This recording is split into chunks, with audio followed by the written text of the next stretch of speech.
You have that bounce with you more. How are you doing today? I'm just very happy to be here. Yes, yes.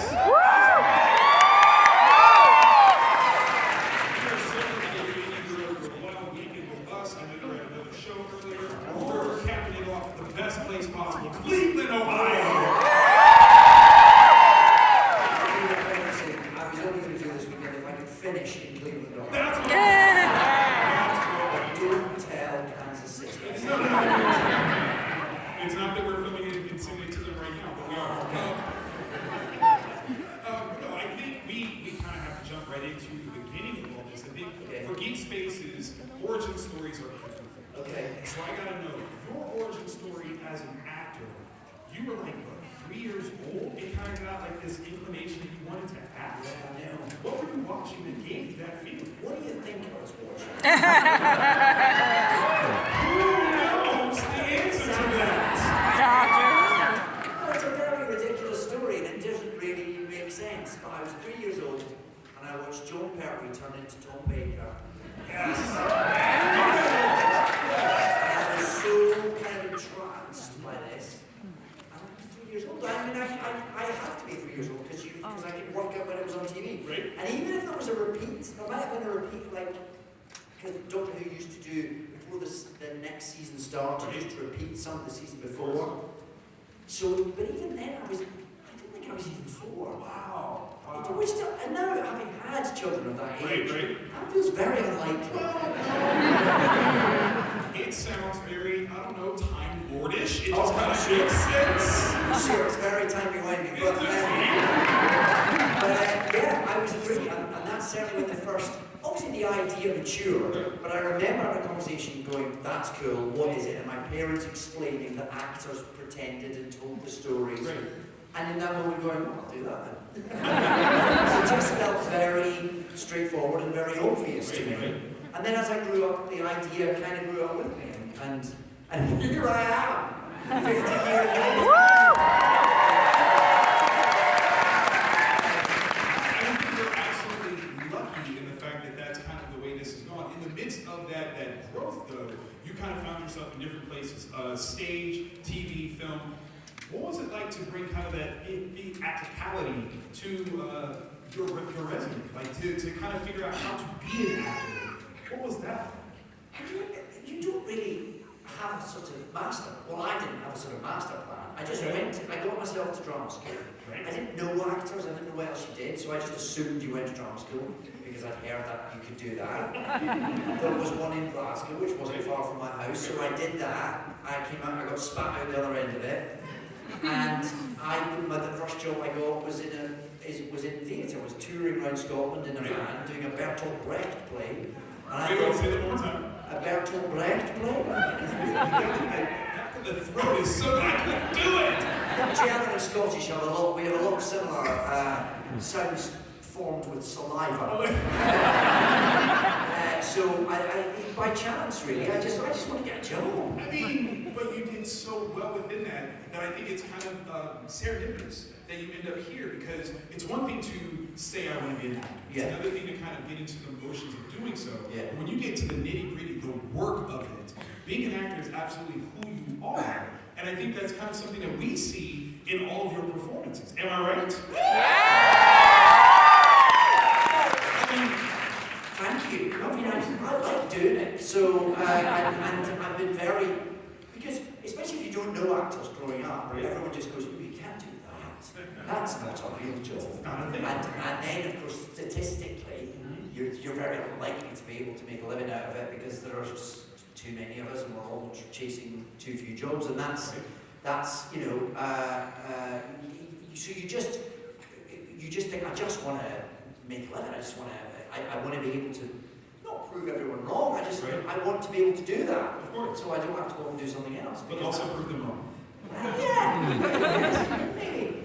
But therefore, there's no real sort of master plan. It's just I'll do one job and then hopefully I'll get another one, and then hopefully I'll get another one, and then maybe eventually I'll be able to buy socks. Hopefully you can get a couple of those now. And socks. Yes. Did you have any particular teachers that were really influential along the way that kind of helped you figure out your craft? Going to drama school was like being immersed in a vat of everything I dreamt of, really. We didn't have drama at my school. What you would call high school, we didn't have that. So then going to sort of a drama school situation and being surrounded by people who were actors or had been actors or knew what acting was, who had ways of describing techniques and things, it was just a kind of the whole thing was a rush for me, and I loved it. I loved every minute of it. So all those teachers became hugely important to me because they knew stuff I didn't know and they made it possible. That's awesome. Yeah. Make some noise for the teachers, y'all.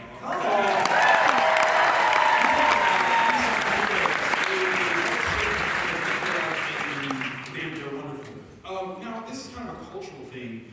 You definitely helped make Doctor Who such a prominent figure, a household name here in the States. But in the UK, like, culturally, how does he rank? Like, are we talking like he's up there with James Bond? Is he up there with like King Arthur? How do you relate to Doctor Who? Yeah, I mean, obviously, King Arthur and James Bond are very different. I mean, yes. Not a bad example. Okay, yeah, I think in terms of the sort of ubiquity of this sort of cultural heritage, everybody in the UK knows what Doctor Who is, even if they don't watch it or don't like it. And the TARDIS, everyone knows what a TARDIS is. It's a shorthand for something that's big on the inside. Everyone knows what a Dalek is. It's just something that you grew up with. It's part of the cultural furniture, without a doubt. Yeah. I love it. Is it something where now, as you have definitely made an indelible mark on pop culture, this becomes something that young actors are like, I want to be Doctor Who one day? We often hear that with folks being cast as James Bond. Yeah. Is Doctor Who in that level now? I don't know. Well, you'd have to ask. I mean, it certainly was for me. You'd have to ask sort of young actors, I guess. I would have thought so because it feels like a significant thing. Yeah. I love it. How much was your theater work kind of necessary for your wonderful flair in theatrics in Doctor Who as the 10th Doctor specifically? I have no idea, but it's hard to join the dots. I don't know. I don't know why. I don't know why one thing leads to another. I don't know what it is about me or things I've done that I've been informed by them. It's all a bit of a kind of melting pot, really. But there is a certain theatricality. I mean, there is to the Doctor, for sure, and I did not shy away from that. So I'm he's got flair and flourish and panache. Absolutely. Yeah, absolutely. Okay. I've talked about some of the great things of you as a good guy, but we adore it when you're a bad guy.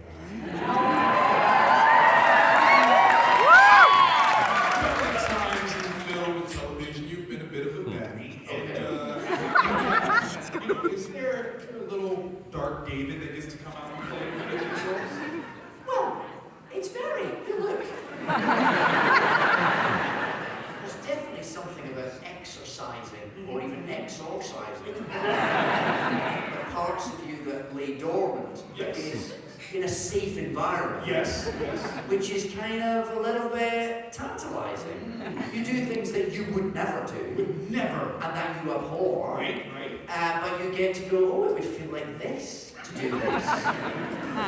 And there's sort of the input of the perverse that's in us all that kind of goes, that some days you think, I'm so annoyed by that person who just cut me up in traffic, or that person who just said that stupid comment, or that person that thinks it's fine to behave in a certain way. If only I were a certain type of person, I would treat them in a certain type of way. But I wouldn't do that. But if you get to walk in the shoes of a character who might, there can be something quite liberating about it. Because it's safe, obviously. Yeah. I have to very distinctly point out the Purple Man. Oh yeah. Still terrified of the Purple Man to this day. Yeah. When it came to such a rich, dark character, when you got to kind of do those kind of super evil things, were there any times where you felt like it was a little too far? Well, it's all, of course, in the context of the very brilliant script. Of course. It was very well written, very well realised by Melissa Roseberg and the team. Big shout out to them. Yes, we really got a way of telling a very grown-up, very dark story about a lot of very difficult issues actually within a sort of superhero context. The two things kind of should go together, and yet they did it with such skill, such deftness, that actually managed to talk about some very different subjects like consent, subjects like childhood abuse, about the ways that people can be broken by the way they're treated as a child, or the way they are when someone meets someone who can be very unhealthy for them. All of which doesn't sound like the sort of material that works in a comic book show, but they did the two really cleverly. Absolutely. So yeah, Kilgrave did some absolutely inexcusable things. Awful. And yet at the same time they managed to sketch out why he might have ended up like that. So it wasn't entirely unmotivated. Because he was treated appallingly as a child. He had this thing where everything he requested of someone was immediately granted, which would ruin you. Absolutely. I think that would ruin anyone. And therefore, we don't approve of what he does, we don't condone it, but within the complexity of that story, we sort of understood how he got there. And I think that was a really brilliant bit of writing. Of course, as an actor, trying to play all that, make sense of all that, there's a lot of material there. So, I think it was, yes, he's terrible, he's inexcusable, right? And yet you can kind of see how he gets there. And that, I think, that's when drama's really Yes. You know, when it's kind of, you're kind of going, I hate this, but I kind of have a certain sympathy for him, which is what teaches us all. I mean, that's what art does. It helps us walk in other people's shoes, whether that's by, you know, the way a novel describes someone, or something in a painting helps us to see what it is to be someone. That's what the arts are for. They're about holding a mirror up to nature, helping us understand what it might be someone else, and hopefully all that does is engender empathy and makes us all better people. I love that. You don't have those experiences on your own. Obviously, in Jessica Jones, you have Chris Ritter to work against, but how does that work as an actor, knowing that you have to play such a diabolical character? Does that change the relationship that you have behind the camera? I don't think so. No, I think hopefully you're all working together to the same end. So you're all. Yes, I had to do some terrible things to go through, but I think we work together as a team to tell that story rather than in opposition to each other. Okay. You didn't have the method to kind of like stay away from me so I can treat you so poorly or anything like that? No, I didn't. I don't think we did do that. I think Kristen's so open and so easy to work with, actually, and she's so brilliant. I often felt quite scared of her when she turned on Jessica Jones. She's quite fierce. That's right. But she's not in real life. She sits behind the camera knitting. Beware the knitters. Yeah. They're out there. But she's got such a presence. She's brilliant. I love it. Now, out of curiosity, if you were to rate some of your more antagonizing roles, which one do you think are like your top three of kind of bad guy? Do you know what? It's hard to do because they all come from slightly different places, they all have slightly different roles to play. And I always say this, it's a bit of a joke, but you play sort of villains and you don't play them as villains, right? Because very few villains believe they're villains. Exactly. The bad guys don't often acknowledge they're the bad guys. And therefore, I think as an actor, your job is to try and make sense of them, you know?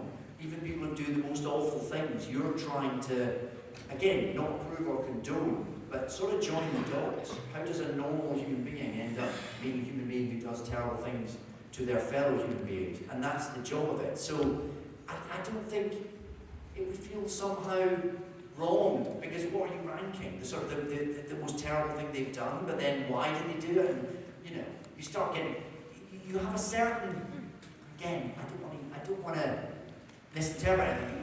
And fondness is the wrong word, but your job is to have an empathy with the worst of humanity. So you have the closest to it that kind of makes it a little difficult to kind of view it from that sort of ranking. But you as David, though, is there a way that you kind of go back and look at your work and go, yeah, no, he was the worst that I've ever met?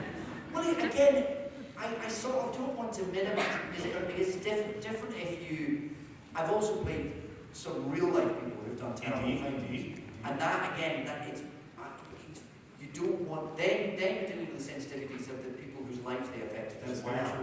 And also you're looking at them as real living human beings who had very complicated psychologies, who did some terrible things, and you start looking at that objectively. You might wonder why and what were the circumstances and what happened to them that made them do that. And again, you don't want to...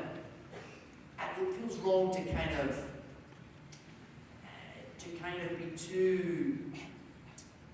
How would you put it? I think you just want to take that serious and give a certain respect to that, really, without being too kind of flip or judgmental about it. Make some noise, literally, for this wonderful...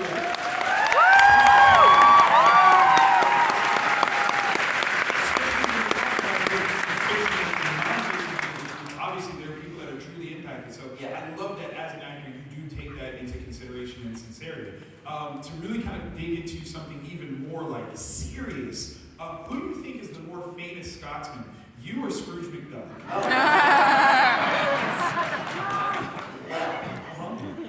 It's an interesting question. Scrooge McDuck clearly has the years. I mean, he's got a few. 900 something years. It's up there. Yeah. So he's been around a while, and he doesn't seem to be going anywhere.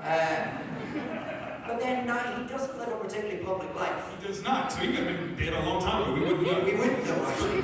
We wouldn't know. But I think I certainly feel, having managed to merge my existence with Scrooge's existence, I think it's a sort of perfect Scottish bubble right now.